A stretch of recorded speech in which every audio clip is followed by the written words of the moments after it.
बिस्मिल्लाहिर्रहमानिर्रहीम। अस्सलाम वालेकुम डियर स्टूडेंट्स, मुझे उम्मीद है कि आप सब खैरियत से होंगे। आज हम अपने अगले लेक्चर का आगाज़ करेंगे, लेकिन जो हमारा प्रीवियस लेक्चर था, प्रीवियस लेक्चर में हमने किडनी के स्ट्रक्चर को डिस्कस किया था। किडनी के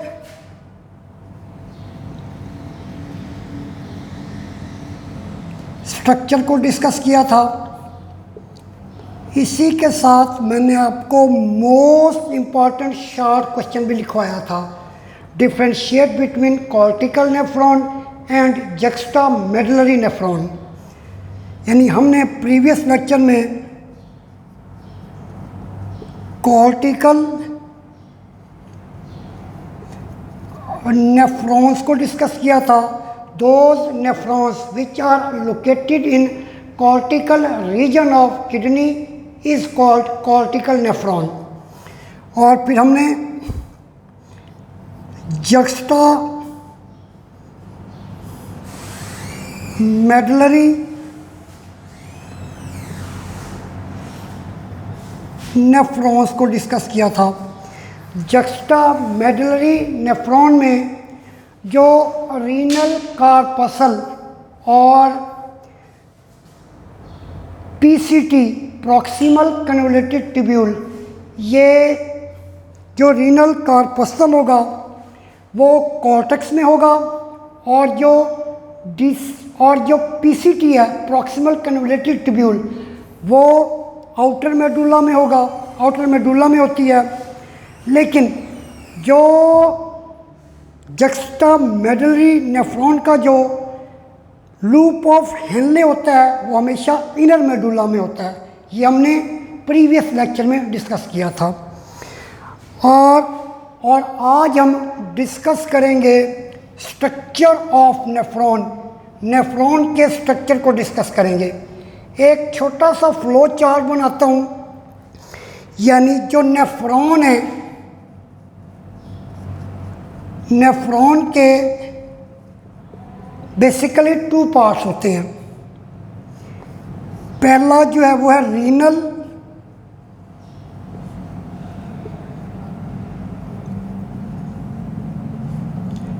कार्पसल, और जो दूसरा है वो है रीनल ट्यूब्यूल।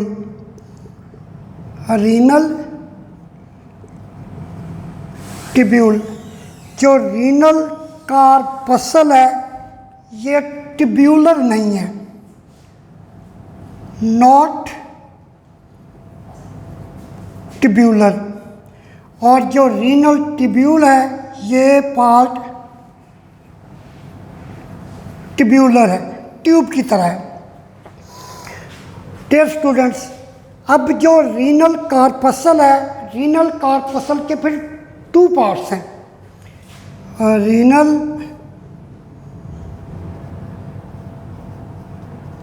कार्पसल, इसके 2 पार्ट्स हैं। एक है बोमेंस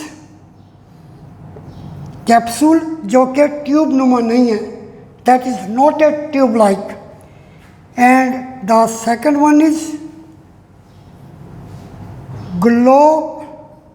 glomerulus, that is a ball of capillaries। ये रीनल कार्पसल है। डियर स्टूडेंट्स, जो रीनल ट्यूब्यूल है, रीनल ट्यूब्यूल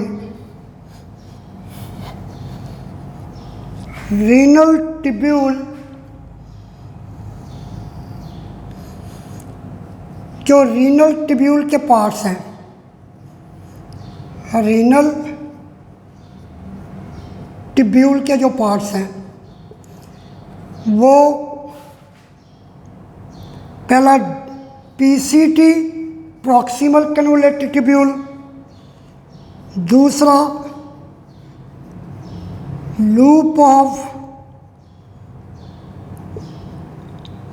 हेनले, और जो तीसरा है वो है डीसीटी, डिस्टल कन्वोल्यूटेड ट्यूब्यूल, ये बेसिक पार्ट्स हैं किसके, रीनल ट्यूब्यूल के। डियर स्टूडेंट्स, मोस्ट इम्पॉर्टेंट जो पॉइंट है जो आपसे मैं डिस्कस कर रहा हूँ, अगर आपको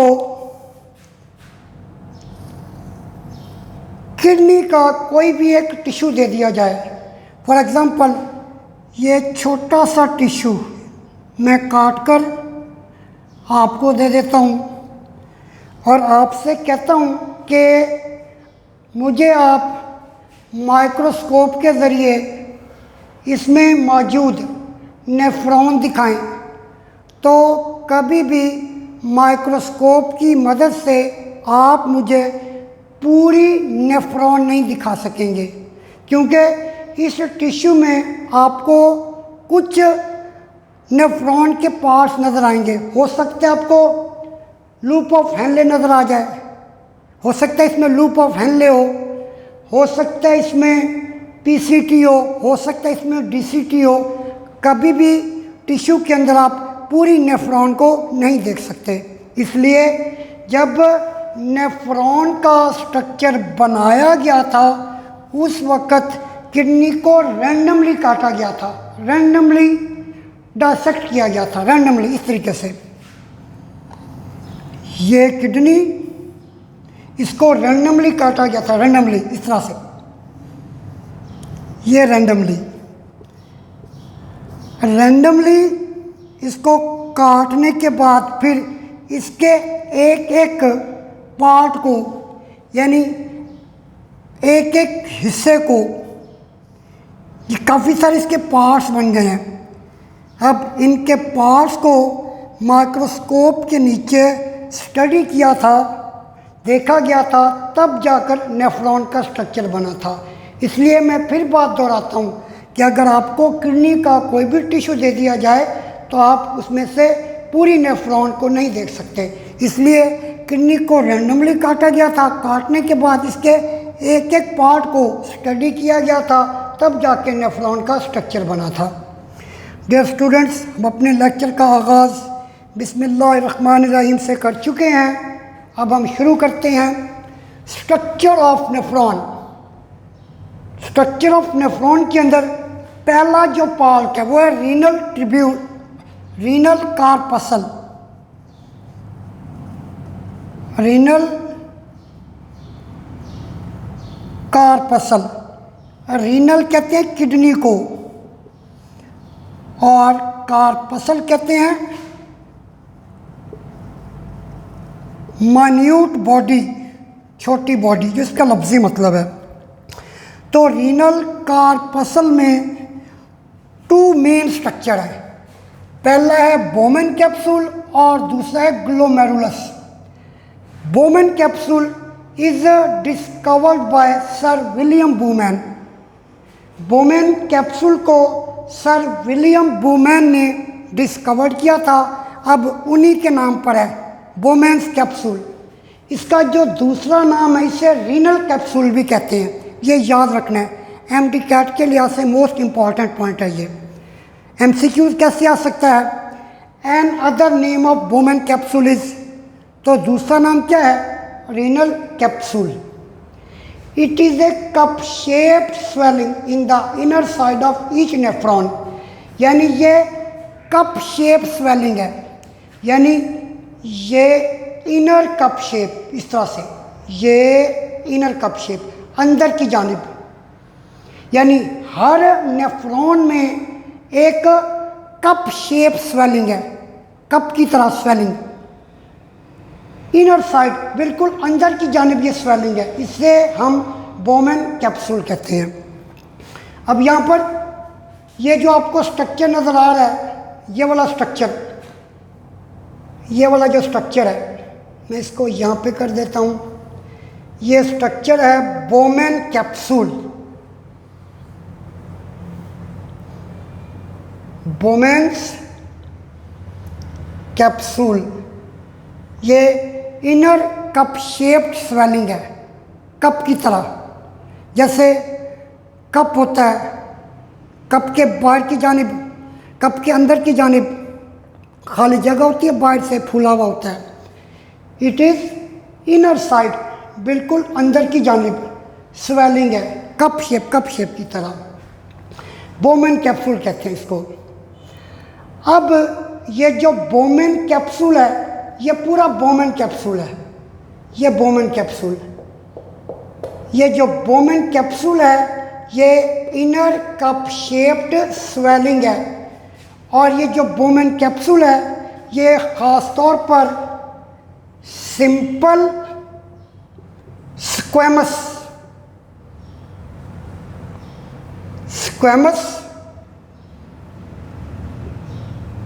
एपिथेलियम है, epithelium, simple squamous epithelial cells हैं, एपिथेलियल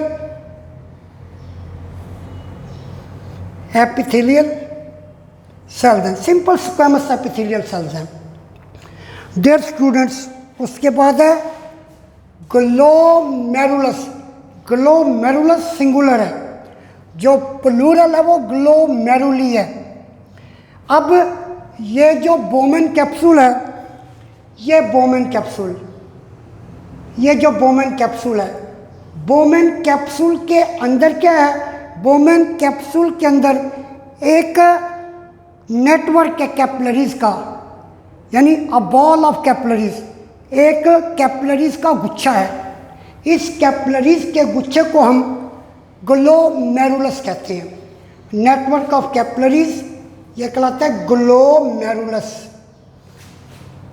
ग्लोमेरुलस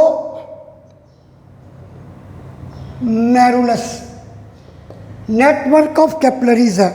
डियर स्टूडेंट्स, आपने ये बात याद रखनी है कि कैपिलरीज जो होती हैं वो हमेशा टिश्यू में होती हैं। अब ये जो बोमेन कैप्सूल है, बोमेन कैप्सूल के अंदर जो टिश्यू हैं, इन टिश्यूज़ को हम मेसेंजियम कहते हैं। इस मेसेंजियम के अंदर ये बॉल ऑफ कैपिलरीज है।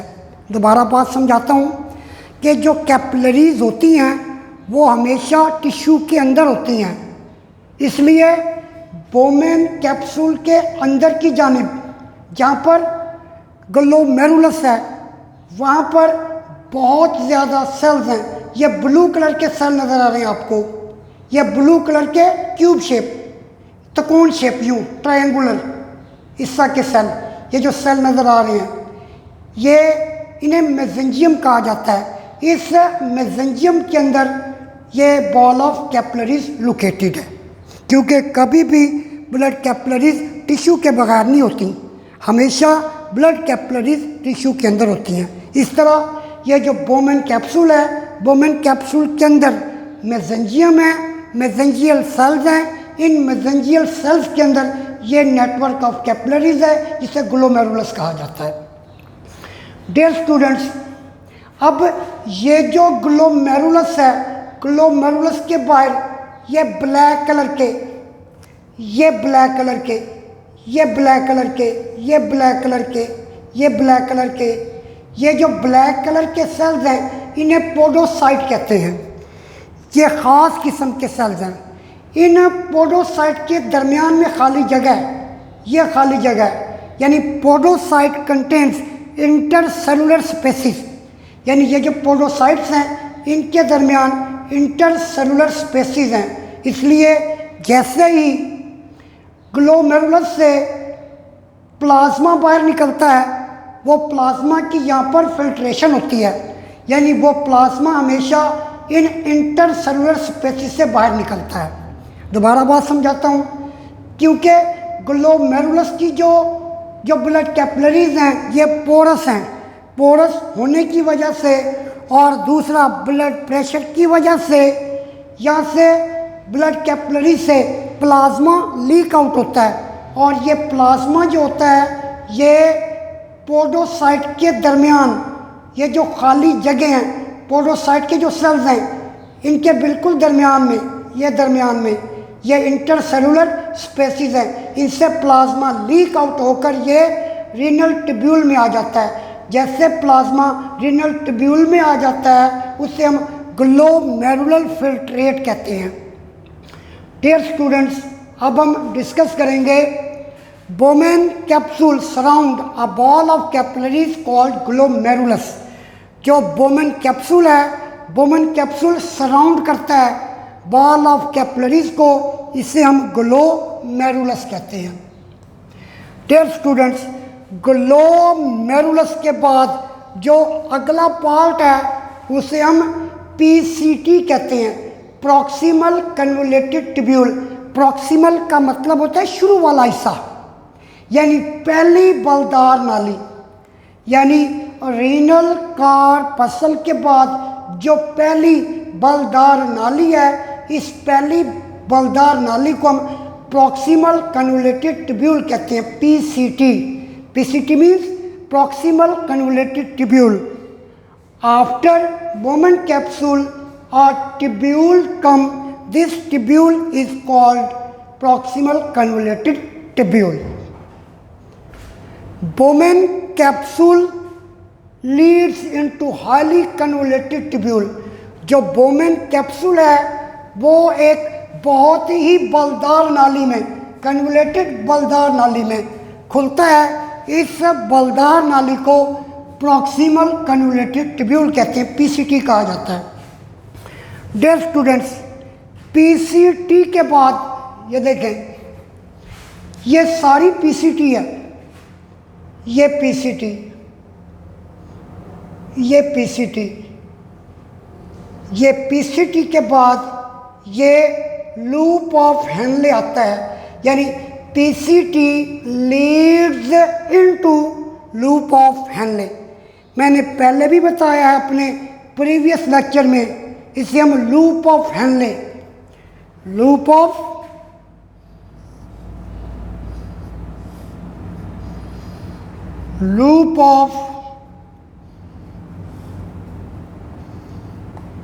Henley, sorry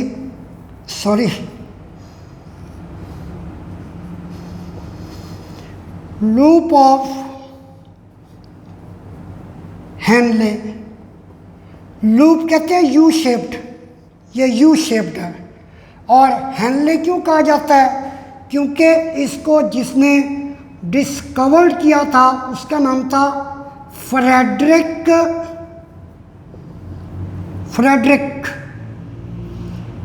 Gustav Jacob Henley, इसलिए उसी के नाम के ऊपर है loop of Henle. Friedrich Gustav Jacob Henle ने इसको डिस्कवर किया था, इसलिए उसी के नाम पर है loop of Henley. Loop U shaped, ये यू शेप्ड है, ये जो यू शेप स्ट्रक्चर है इसे लूप ऑफ हेनले कहा जाता है। बोमेन capsule leads into highly convoluted tubule called proximal convoluted tubule, loop of Henley. The PCT Leeds into loop of Henley. ये जो प्रॉक्सिमल कन्वोल्यूटेड ट्यूब्यूल है ये लूप ऑफ हेनले में खुलती है। लूप ऑफ आगे different DCT, distal convoluted tubule. Distal कहते हैं आखिरी को, ये डीसीटी आखिरी, distal convoluted tubule, distal convoluted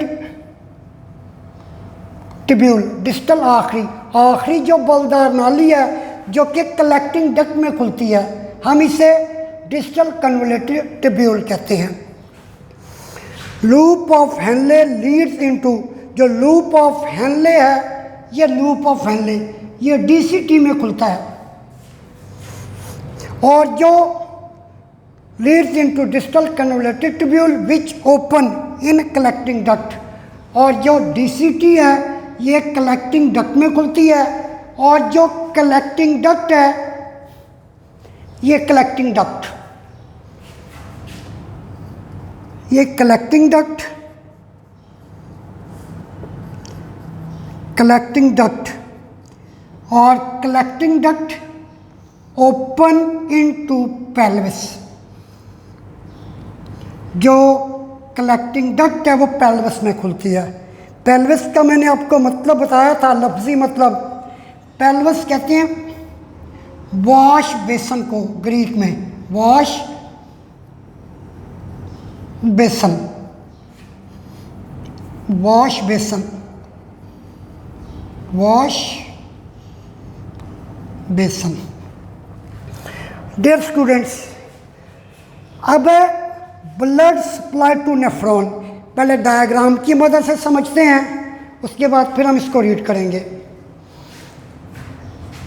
renal artery जो कि एब्डोमिनल आयोर्टा से निकलती है, रीनल आर्टरी आगे जाकर डिवाइड हो जाती है और क्या बनाती है, आर्ट्रियोल बनाती है।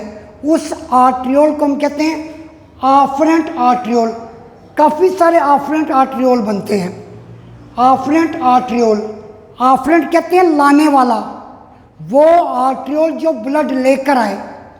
आफरेंट आर्ट्रियोल, आफरेंट आर्ट्रियोल, आफरेंट आर्ट्रियोल आगे जाकर बहुत ज़्यादा नेटवर्क ऑफ कैपिलरीज बना देता है।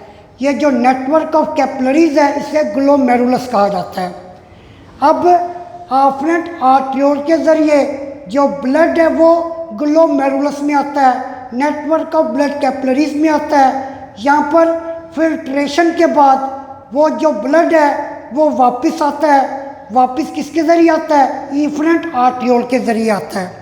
यानी blood will enter in glomerulus via afferent arteriole, blood leave the glomerulus through efferent arteriole.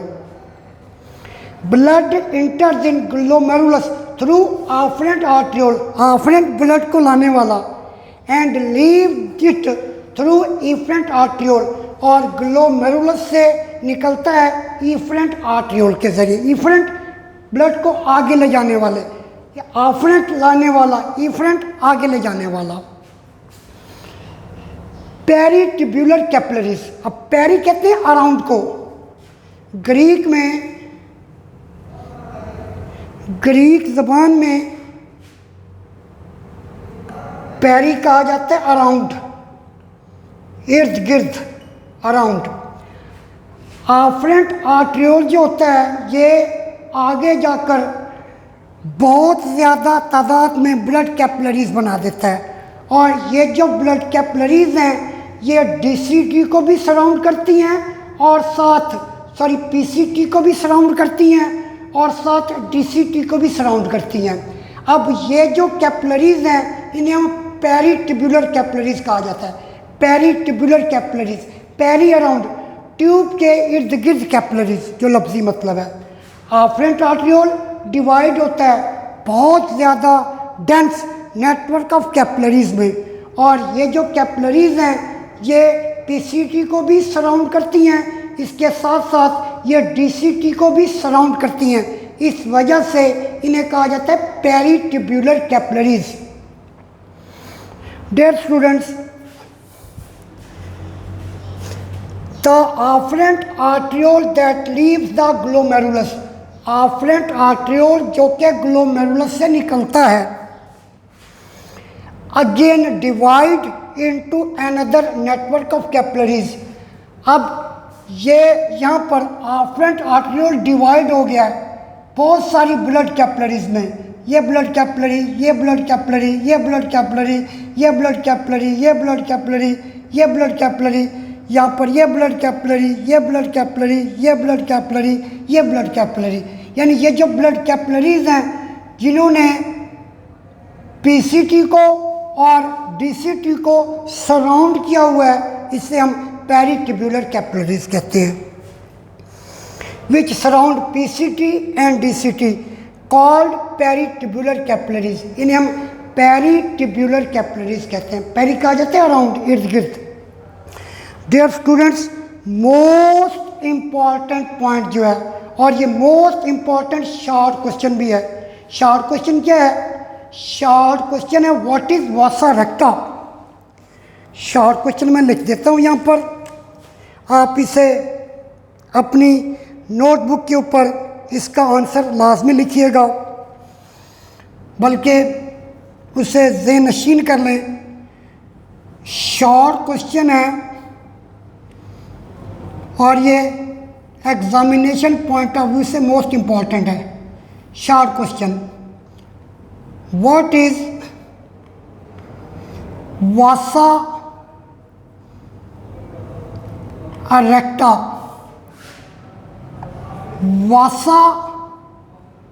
वासा कहा जाता है वेसल को, वेसल, और रेक्टा कहते हैं स्ट्रेट, सीधा। जो जक्स्टा मेडलरी नेफ्रॉन्स होती हैं, उन जक्स्टा मेडलरी नेफ्रॉन के अंदर ये एडिशनल ब्लड कैपिलरीज होती हैं जो कि नीचे आती हैं और लूप ऑफ हेनले को सराउंड कर लेती हैं। अब जब ये नीचे आती हैं, लूप ऑफ हेनले को सराउंड करती हैं, हम इन्हें वासा रेक्टा कहते हैं। इन juxtamedullary nephron additional blood capillaries, ये देखिए यहाँ से ये आ रही है ब्लड कैपिलरी, और इस ब्लड कैपिलरीज ने क्या किया हुआ है, इस ब्लड कैपिलरी ने इस लूप ऑफ हेनले को सराउंड किया हुआ है। Additional blood capillaries extend down, नीचे आती हैं to form loop of vessel. ये लूप ऑफ वेसल बन रहा है, काफ़ी सारी ब्लड वेसल्स का, काफ़ी सारी ब्लड कैपिलरीज का लूप बन रहा है, लूप यू शेप स्ट्रक्चर बन रहा है। इन्हें हम वासा रेक्टा कहते हैं। और डियर स्टूडेंट्स, प्रीवियस लेक्चर में भी हमने डिस्कस किया था कि जो कॉर्टिकल नेफ्रॉन है, they are involve in the production of diluted urine, while juxtamedullary nephron are involved in the production of concentrated urine. Cortical nephron will work when there is excess water in the blood. Juxtamedullary nephron will work when there is a shortage of water in blood. Dear students, आज के लिए इतना ही काफ़ी है। मुझे उम्मीद है कि आज का लेक्चर आपको समझ आ गया होगा। इंशाल्लाह ताला अगले लेक्चर में मुलाकात होगी। अल्लाह हाफिज़।